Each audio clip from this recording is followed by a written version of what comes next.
How to create our account on Revolut application. So hello guys, welcome back to my YouTube channel.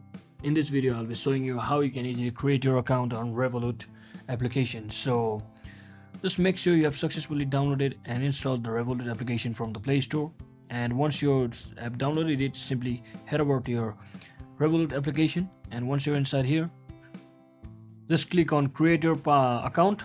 If you already have the account, you need to log in, but since we are creating your account from scratch, simply click on that button, and once you click on that, simply make sure you have successfully used your mobile number according to your country, and just type in your passcode, set your password, and once you set your password, it will ask you to enter it once again.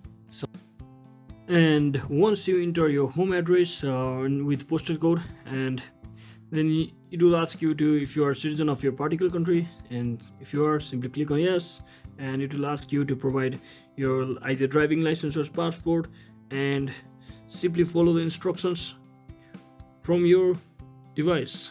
Then it will ask you for about your citizenships and valid government issued document for identity verification, and selfie of course for your account security and country of residence. And once you do all that, you are done with your Revolut account. So hope this video was helpful. If it was, don't forget to like and subscribe to the channel. See you on the next one.